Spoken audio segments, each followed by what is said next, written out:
Assalamualaikum warahmatullahi wabarakatuh. Halo teman-teman semua, apa kabar?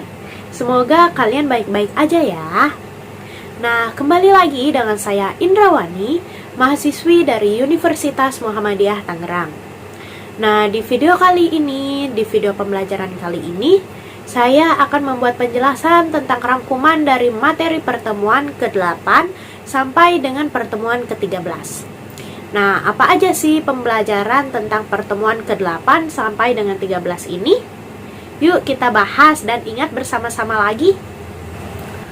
Di pertemuan yang ke-8 ini, kita membahas dua pembelajaran sekaligus.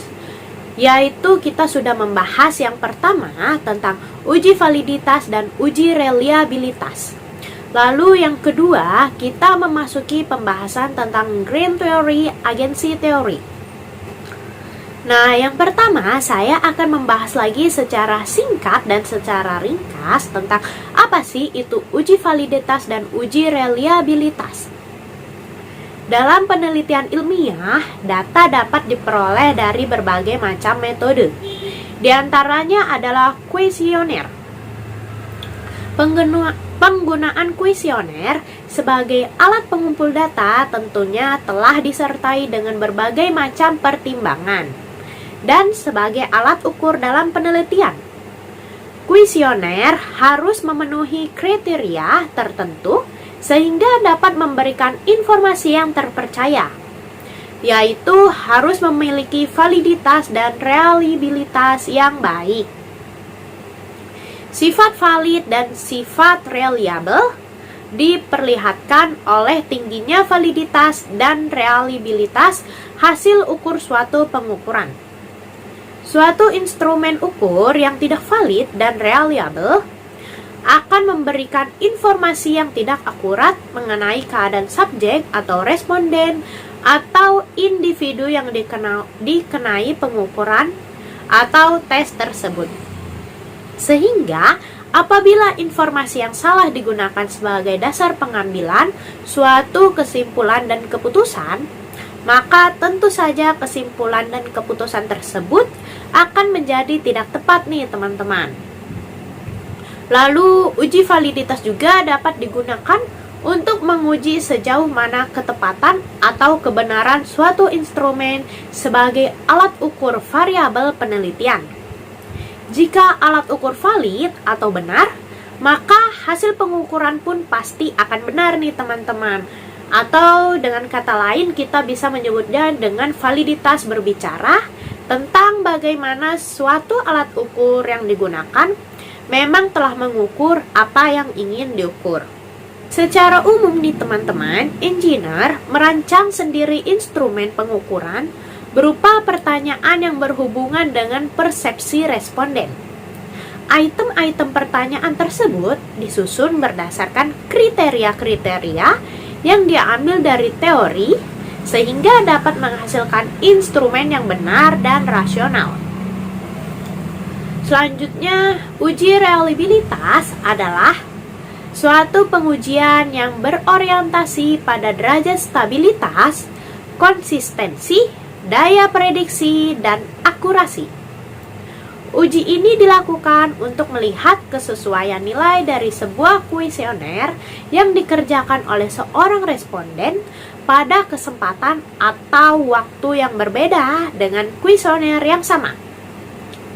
Reliabilitas suatu pengukuran juga menunjukkan suatu mana pengukuran tersebut dilakukan secara baik atau bebas dari error, sehingga memberikan jaminan bahwa data hasil pengukuran tersebut konsisten maupun dalam waktu yang berbeda. Atau dengan kata lain, keandalan suatu pengukuran merupakan indikasi mengenai stabilitas dan konsisten. Untuk video lebih jelasnya, kalian bisa menonton video ini ya teman-teman. Selanjutnya yang kedua dari pertemuan ke-8 ini, saya akan membahas lagi secara singkat tentang apa sih itu agensi teori. Dalam teori keagenan menjelaskan tentang dua perilaku ekonomi, yaitu saling bertentangan prinsipal dan agen. Hubungan keagenan merupakan suatu kontrak di mana satu atau lebih orang prinsipal memerintah orang lain atau bisa disebut dengan agen untuk melakukan suatu jasa atas nama prinsipal, serta memberi kewenangan kepada agen membuat keputusan yang terbaik bagi prinsipal. Lalu jika prinsipal dan agen memiliki tujuan yang sama, maka agen akan mendukung dan melaksanakan semua yang perintahkan oleh prinsipal. Bertentangan terjadinya apabila agen tidak menjalankan perintah prinsipal untuk kepentingannya sendiri. Dalam penelitian ini, pemerintah adalah prinsipal. Nah, sedangkan perusahaan itu adalah yang disebut dengan agen ya teman-teman. Pemerintah yang bertindak sebagai prinsipal memerintahkan kepada perusahaan untuk membayar pajak sesuai dengan perundang-undangan pajak. Hal yang terjadi adalah perusahaan sebagai agen lebih mengutamakan kepentingannya dalam mengoptimalkan laba perusahaan sebagai meminimalisir beban, termasuk beban pajak dengan melakukan penghindaran pajak. Lalu manajer perusahaan yang berkuasa nih dalam perusahaan untuk pengambilan keputusan tersebut sebagai agen memiliki kepentingan untuk memaksimalkan labanya dengan kebijakan-kebijakan yang dikeluarkan. Selanjutnya, karakter manajer perusahaan tentunya mempengaruhi keputusan manajer untuk memutuskan kebijakannya, untuk meminimalkan beban termasuk beban pajak dengan mempertimbangkan sebagai macam hal seperti sales growth atau leverage.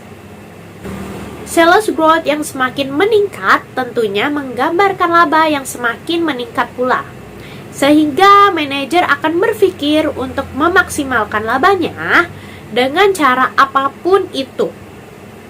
Begitu juga dengan leverage.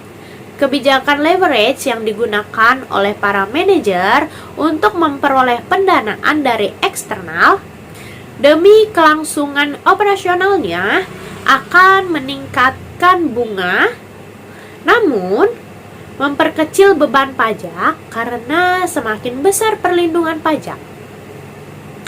Nah, kedua hal inilah tersebut yang menjadi pertimbangan manajer dalam memutuskan kebijakan untuk memaksimalkan labanya nih teman-teman. Hal inilah yang menjadikan adanya konflik keagenan. Konflik keagenan yang terjadi antara agen dan prinsipal dapat diminimalkan dengan berbagai macam cara, yaitu salah satu caranya dengan pengungkapan corporate governance. Menurut Forum for Corporate Governance in Indonesia atau FCGI, dalam Evianisa pada tahun 2014 mengenai pengertian corporate governance adalah seperangkat peraturan yang mengatur hubungan antara pemegang saham, pengurus pengelola perusahaan, pihak kreditur, pemerintah, serta karyawan para pemegang kepentingan intern dan ekstern lainnya yang berkaitan dengan hak-hak kewajiban mereka. Corporate governance yang digunakan dalam penelitian ini adalah ukuran perusahaan, komite audit, dan kualitas audit. Untuk video lebih lengkapnya dan lebih jelasnya, kalian bisa mengecek video yang ini ya teman-teman. Selanjutnya dari pertemuan yang ke-8, kita lanjut ke pertemuan yang ke-9. Nah, di pertemuan yang ke-9 ini kita juga membahas dua pembelajaran juga, yaitu yang pertama ada uji asumsi klasik pada analisis regresi linier berganda beserta tutorial pengolahan datanya yang menggunakan program SPSS. Dan yang kedua yaitu tentang pembahasan Grand Theory Signaling Theory. Yang pertama saya akan menjelaskan lagi apa itu uji asumsi klasik pada analisis regresi linier berganda. Uji asumsi klasik adalah analisis yang dilakukan untuk menilai apakah di dalam sebuah model regresi linier ordinary least square atau OLS terdapat masalah-masalah asumsi klasik. Nah, apa sih itu OLS? Regresi linear OLS adalah sebuah model regresi linear dengan metode perhitungan kuadrat terkecil atau yang di dalamnya bahasa Inggris disebut dengan istilah ordinary least square. Di dalam model regresi ini ada beberapa syarat yang harus dipenuhi agar model peramalan yang dibuat menjadi valid sebagai alat peramalan.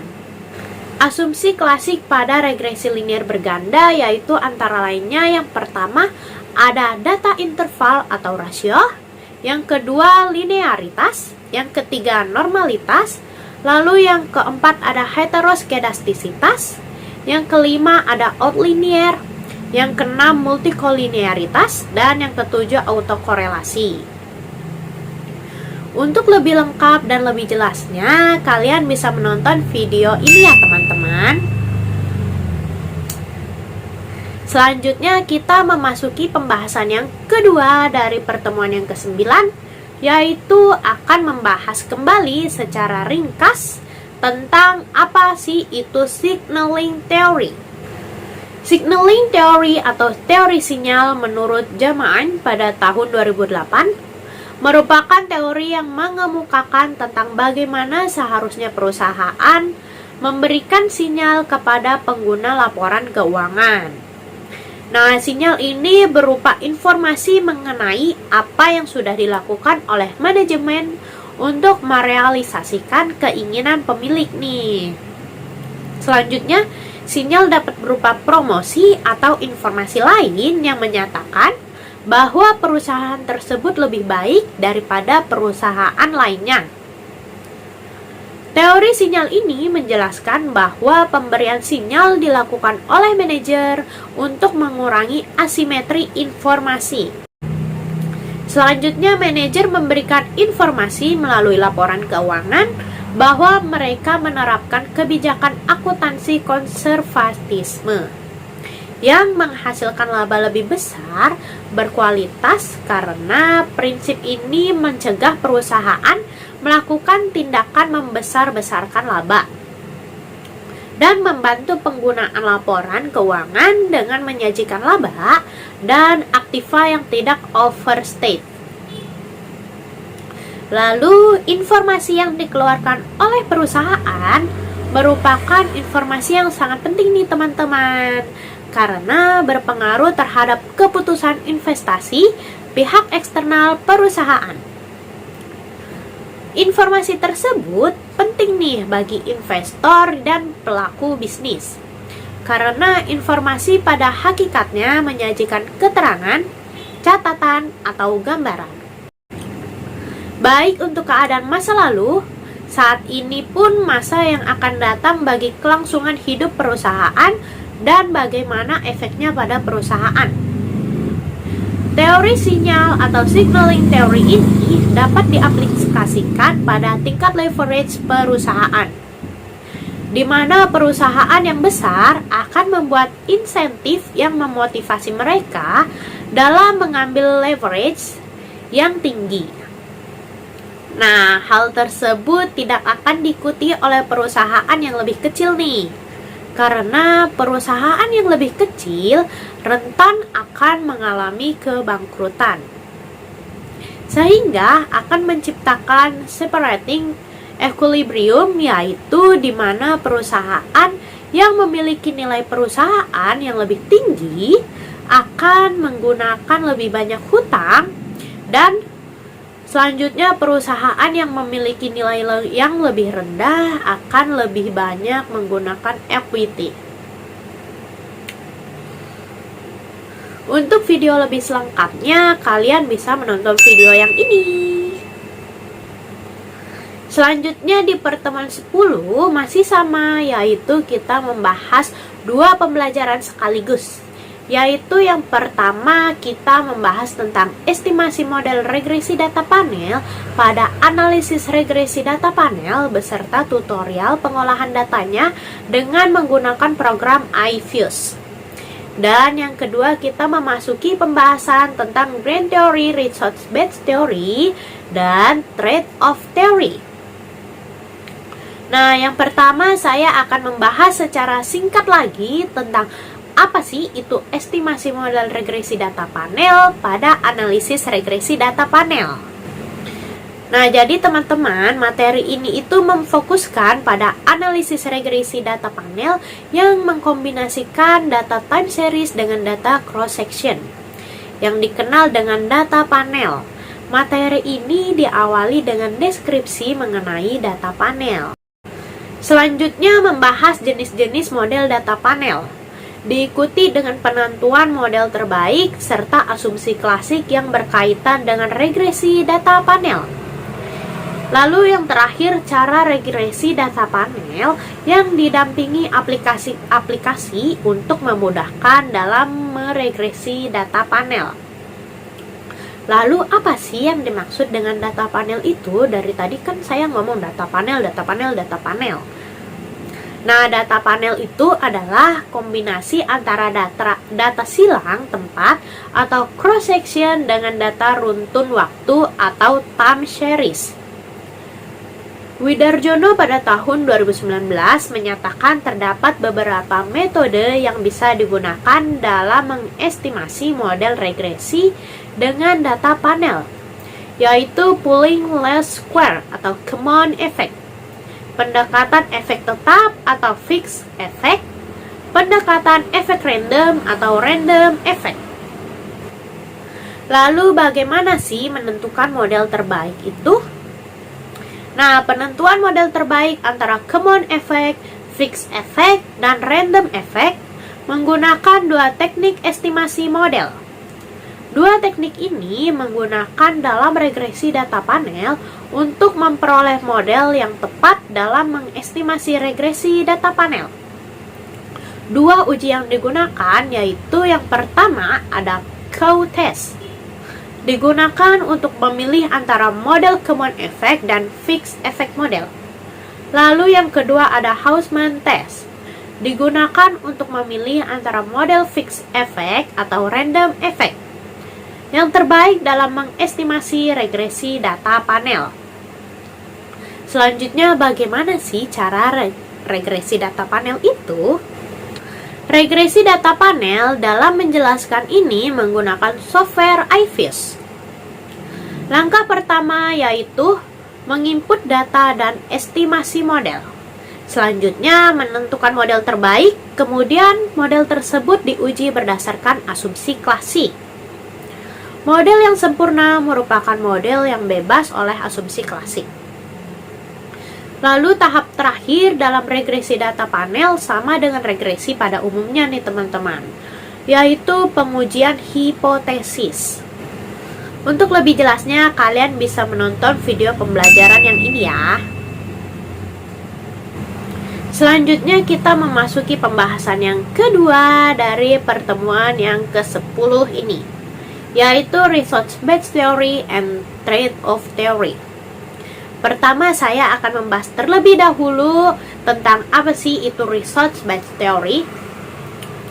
Penrose pada tahun 1959 mengawali pemikiran awal tentang RBT dengan menyatakan RBT adalah sebuah teori yang mengemukakan bahwa perusahaan memiliki berbagai sumber daya pengetahuan yang bersifat heterogen dan memiliki karakter yang unik, sehingga membuat karakter yang berbeda-beda pada setiap perusahaannya nih.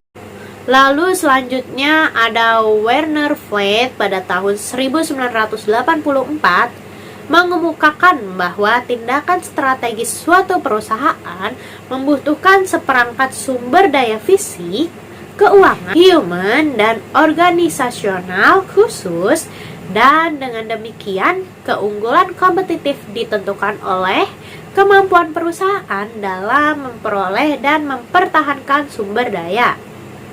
Hal inilah yang menunjukkan bahwa sebuah perusahaan harus mampu mendapatkan, mengidentifikasikan, dan mengolah sumber daya yang dimilikinya secara efektif dan efisien.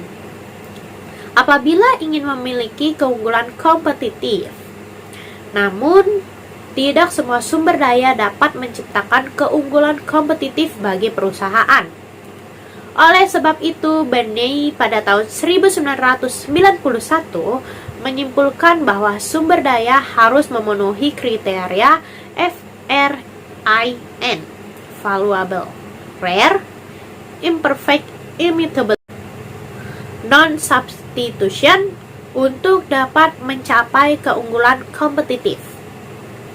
Penjelasan mengenai masing-masing kriteria FRIN ini adalah sebagai berikut.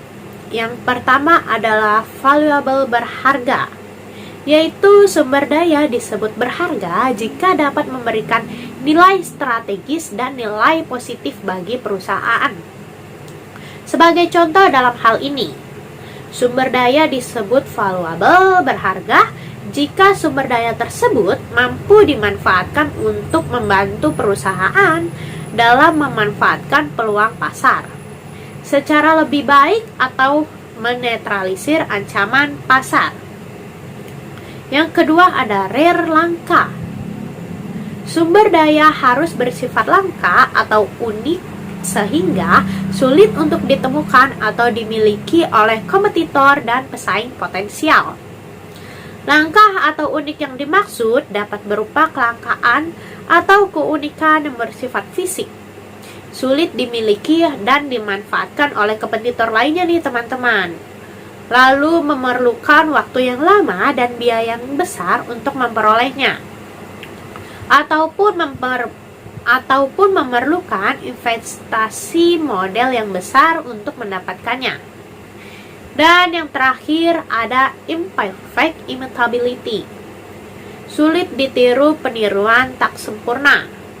Sumber daya yang sukar ditiru atau sumber daya yang bila ditiru akan mendapatkan hasil tiruan yang tidak sempurna akan sulit diperbanyak atau diimitasi oleh perusahaan lainnya.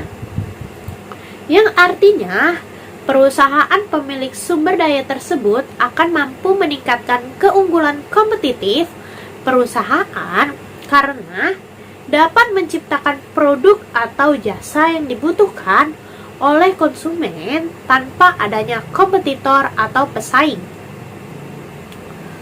yang memiliki sumber daya yang sama. Selanjutnya, setelah kita membahas tentang resource-based theory, saya akan membahas tentang trade-off theory. Apa sih itu trade-off theory? Nah, teori ini menyatakan bahwa suatu perusahaan memiliki hutang yang optimal dan berusaha untuk menyesuaikan tingkat hutang aktualnya ke arah titik optimal.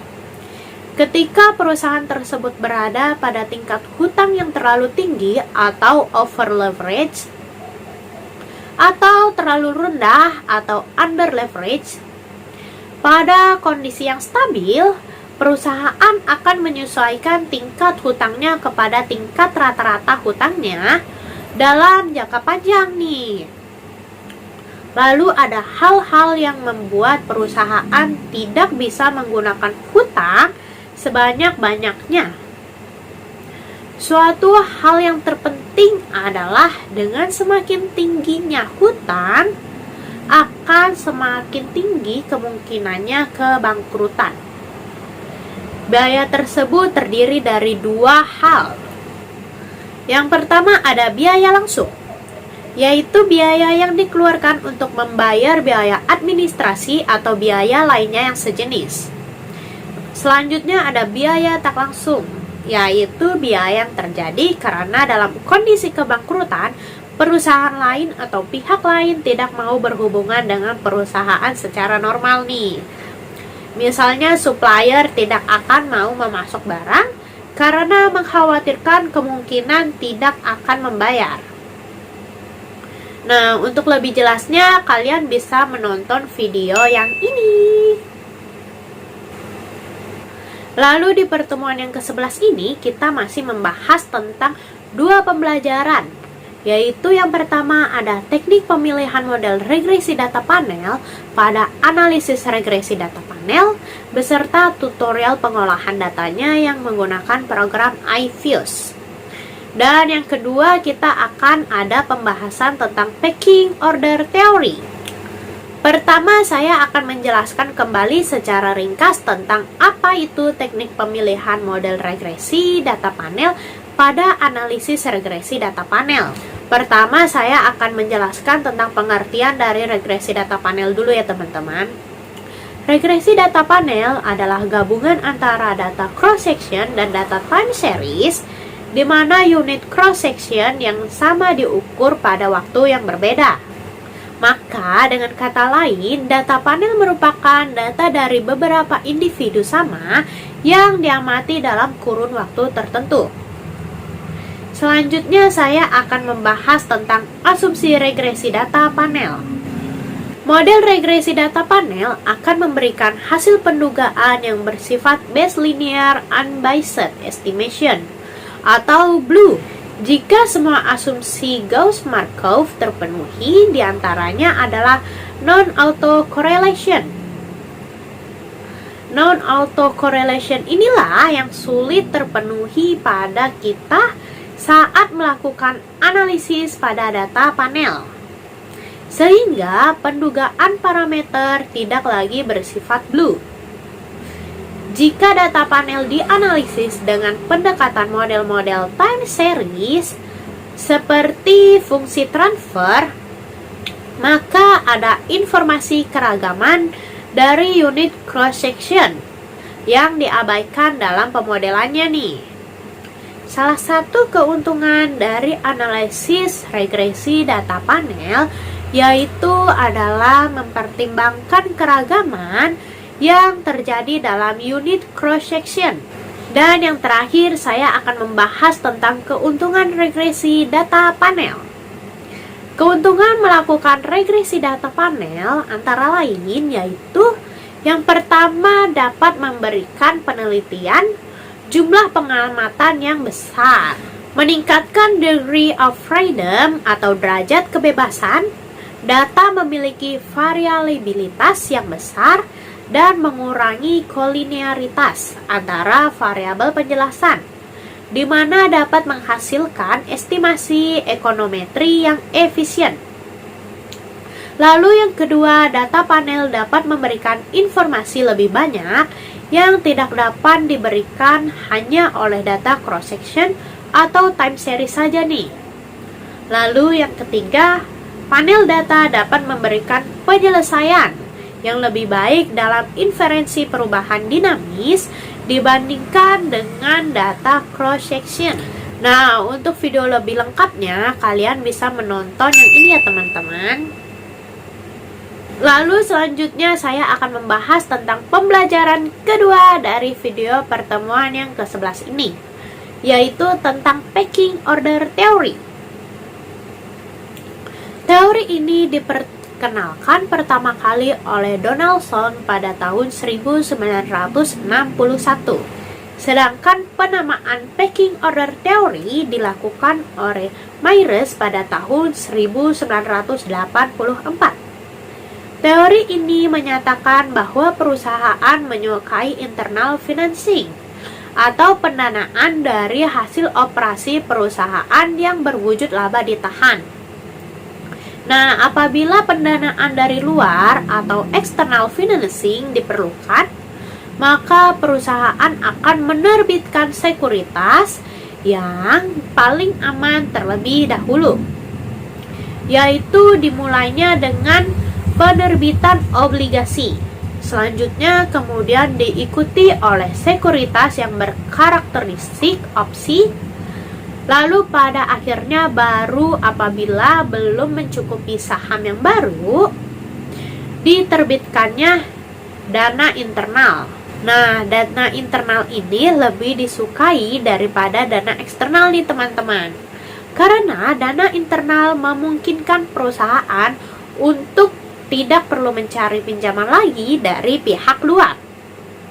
Dana eksternal lebih disukai dalam bentuk hutang daripada modal sendiri karena dua alasan nih teman-teman, yaitu yang pertama, mempertimbangkan biaya emisi, biaya emisi ini obligasi lebih murah dari biaya emisi saham. Nah, hal inilah yang disebabkan karena penerbitan saham baru akan menurunkan harga saham lama. Lalu yang kedua, manajer khawatir kalau penerbitan saham baru akan ditafsirkan sebagai kabar buruk oleh para pemodal dan membuat harga saham turun. Hal inilah yang disebabkan antara lain oleh kemungkinan adanya informasi asimetrik antara pihak manajer dengan pihak pemodal. Untuk pengertian lebih jelasnya, kalian bisa lihat video yang ini.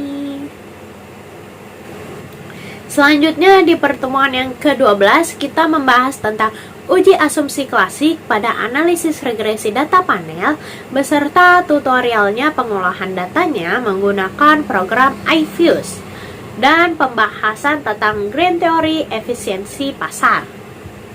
Nah, pertama-tama saya akan membahas tentang uji asumsi klasik pada analisis regresi data panel. Menurut Widarjono, pada tahun 2007 terdapat beberapa kemungkinan yang akan muncul atas adanya asumsi terhadap intercept atau slope dan variabel gangguannya. Untuk itu, model regresi data panel yang akan diestimasi wajib membutuhkan asumsi terhadap intercept, slope, dan variabel gangguannya. Asumsi-asumsi tersebut sebagai berikut. Intercept dan slope diasumsikan tetap sepanjang periode waktu dan seluruh objek penelitian atau perusahaan entitas emiten, sehingga perubahan terhadap intercept dan slope telah dijelaskan oleh variabel gangguan atau residual. Slope diasumsikan tetap, tetapi intercept berbeda antara objek penelitian. Nah, slope ini diasumsikan tetap, tetapi intercept berbeda pada antar waktu dan individu nih. Lalu intercept dan slope diasumsikan berbeda antar waktu atau periode dan individu. Dengan adanya beberapa asumsi tersebut, maka muncullah beberapa kemungkinan model atau teknik yang dapat mengestimasi model regresi data panel. Regresi data panel terdiri dari 3 model, yaitu yang pertama ada Common Effect Model atau CEM, Fixed Effect Model atau FEM, dan yang ketiga yaitu Random Effect Model atau RAM. Common Effect Model atau CEM dan Fixed Effect Model atau FEM pada regresi data panel menggunakan pendekatan Ordinary Least Square atau OLS untuk mengestimasi model. Sedangkan Random Effect Model atau RAM menggunakan pendekatan Generalized Least Square atau GLS untuk mengestimasi model. Uji asumsi klasik untuk pendekatan OLS, Common Effect Model dan Fixed Effect Model ini dan pendekatan GLS atau Random Effect Model berbeda nih teman-teman. Untuk itu silahkan dipahami terlebih dahulu tujuan dari masing-masing uji tersebut. Nah, seperti yang telah kita bahas sebelumnya, model atau teknik pada regresi data panel pada umumnya ada 3 nih, yaitu Common Effect Model, Fixed Effect, dan Random Effect. Untuk penjelasan lebih lengkap, kalian bisa melihat video yang ini. Nah, selanjutnya kita akan membahas pembahasan yang kedua dari pertemuan yang ke-12 ini, yaitu tentang teori efisiensi pasar. Bagi seorang investor, kemampuan mempelajari kondisi pasar adalah hal yang mutlak agar bisa melakukan investasi dengan baik. Dalam dunia pasar modal, ada salah satu konsep yang banyak digunakan adalah hipotesis pasar efisien atau efficient market hypothesis. Apa sih hipotesis ini sebenarnya? Dicetuskan pertama kali oleh seorang Eugene Fama, seorang pakar keuangan pada tahun 1960-an. Teori ini dianggap sebagai salah satu pengetahuan penting yang harus diketahui oleh para penggiat pasar modal. Teori pasar efisien merupakan sebuah hipotesis yang menunjukkan bahwa harga sebuah aset menggambarkan seluruh informasi yang ada di dalamnya. Contohnya saja aset berupa saham. Meski harganya naik, turun, sebenarnya saham selalu diperjualbelikan sesuai nilainya atau fair value. Lewat konsep ini, kita bisa mengetahui bahwa seseorang tidak akan bisa secara terus-menerus mendapatkan keuntungan di atas rata-rata return pasaran atau beat the market. Nah, kamu bisa saja nih beruntung memiliki saham yang harganya melambung dalam jangka pendek. Tapi jika dilihat dalam jangka panjang, keuntungan yang akan kamu dapatkan tidak akan bisa melebihi keuntungan rata-rata pasar. Lalu secara umum ada 3 hipotesis pasar efisien, yaitu lemah, semi kuat, dan kuat. Untuk penjelasan lengkapnya, kalian bisa melihat video ini ya teman-teman. Dan yang terakhir, pertemuan ke-13. Kita akan membahas tentang uji kelayakan model, koefisien determinasi, dan uji T pada analisis regresi data panel berserta tutorial pengolahan datanya menggunakan program iFuse. Serta kita juga akan membahas pembahasan tentang grand teori perilaku konsumen. Nah, pertama-tama saya akan membahas secara singkat tentang apa itu uji kelayakan model, koefisien determinasi, dan uji T pada analisis regresi data panel. Data panel adalah regresi yang menggabungkan data time series dan data cross-section, kata Winarjo pada tahun 2009. Ada beberapa keuntungan yang diperoleh dengan menggunakan estimasi data panel.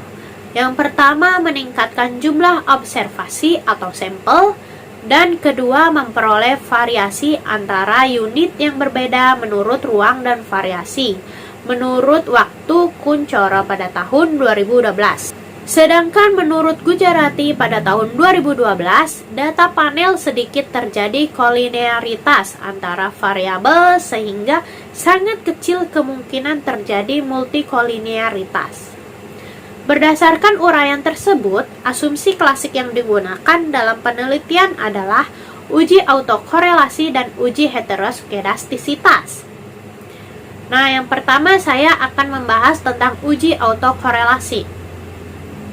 Uji autokorelasi ini muncul karena residual yang tidak bebas antara satu observasi ke observasi lainnya. Hal ini disebabkan karena error pada individu cenderung mempengaruhi individu yang sama pada periode berikutnya. Masalah autokorelasi sering terjadi pada data time series atau runtun waktu. Deteksi autokorelasi pada data panel dapat melalui uji Darwin-Watson. Nilai uji Darwin-Watson dibandingkan dengan nilai tabel Darwin-Watson untuk mengetahui keberadaan korelasi positif atau negatif. Lalu selanjutnya ada uji heteroskedastisitas. Heteroskedastisitas timbul apabila nilai residual dari model tidak memiliki varians dan konstan, yang artinya setiap observasi melalui reliabilitas yang berbeda-beda akibat perubahan kondisi yang melatar belakangi tidak terangkum dalam model.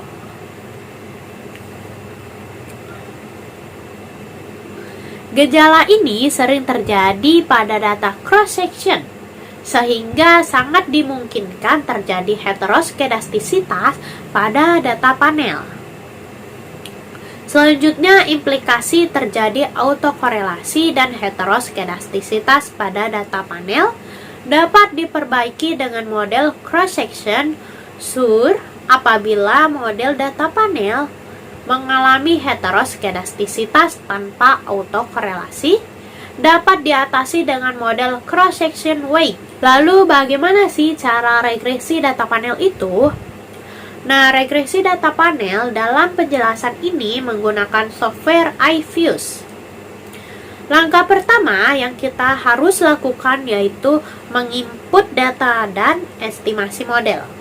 Selanjutnya menentukan model terbaik. Kemudian model tersebut diuji berdasarkan asumsi klasik. Nah, model yang sempurna merupakan model yang bebas oleh asumsi klasik ya teman-teman. Lalu di tahap terakhir ada dalam regresi data panel sama dengan regresi pada umumnya, yaitu pengujian hipotesis. Nah, untuk tutorial lebih lengkap dan lebih jelasnya, kalian bisa menonton video yang ini. Selanjutnya kita akan memasuki pembahasan yang kedua dari pertemuan yang ke-13 ini, yaitu tentang Green Theory perilaku konsumen.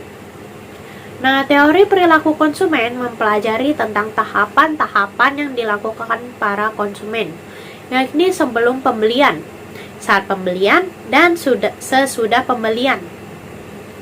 Terdapat dua teori yang membahas perilaku konsumen ini, yakni teori ekonomi mikro dan teori psikologis.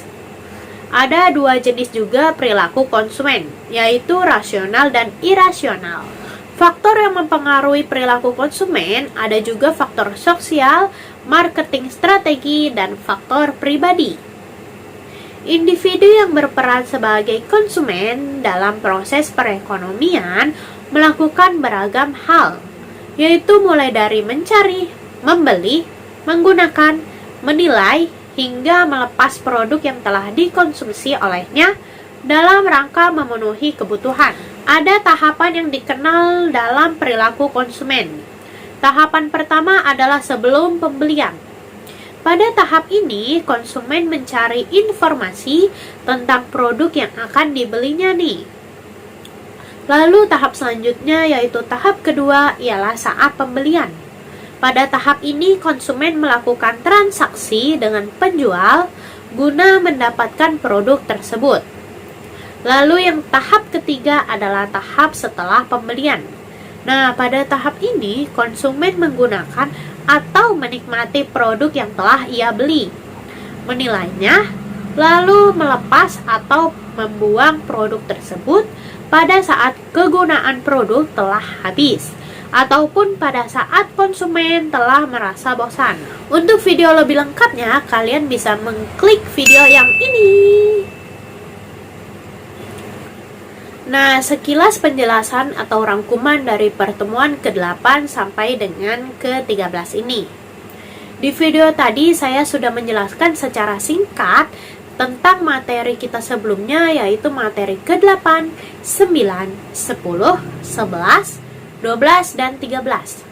Untuk video pembelajaran lebih lengkap dan lebih jelasnya, kalian bisa menonton video yang sudah saya bagikan tadi ya teman-teman.